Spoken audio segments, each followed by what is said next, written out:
le César du meilleur acteur. Et puis on essayera un jour de faire une grande cantine gratos. Yes, we can. Serge Gainsbourg, bonjour.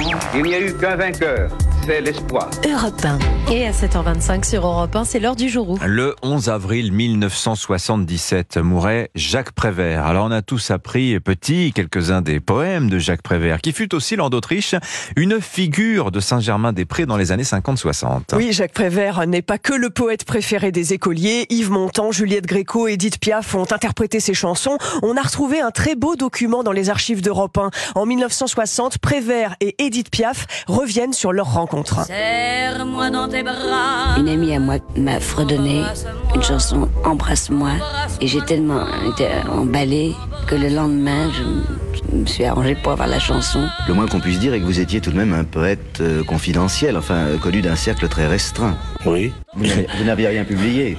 Non, je n'y pensais pas, même à publier. C'est pas une chose qui m'intéressait beaucoup, au contraire. Et combien de Français doivent à Prévert leur goût des mots? Quelques-uns de ses poèmes appris en classe restent gravés pour toujours, comme Le Cancre, édité en 1945. Il dit non avec la tête, mais il dit oui avec le cœur. Et en 1972, sur Europe 1, Jacques Prévert disait que la poésie se trouve en réalité partout. Et la poésie, je sais pas ce que c'est.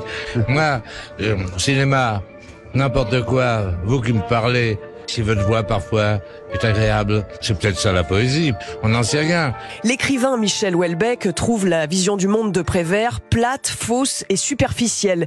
Et l'émotion alors? À la mort de Prévert en 77, la chanteuse et actrice Arletty lui rend hommage. Ça s'apprend pas d'être poète.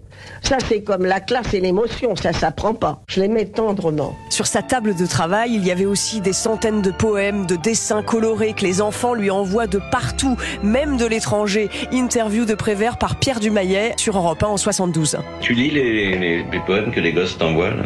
Je reçois les poèmes d'enfants, les rires d'enfants, la douleur d'enfants. C'est ce qu'il y a de plus fort dans le monde. Mais voilà la neige qui tombe de tout en haut, elle va se faire mal en tombant de si haut. Et Prévert a aussi composé le texte de la chanson Les Feuilles Mortes. Il a été scénariste du film Les Visiteurs du Soir de Marcel Carné.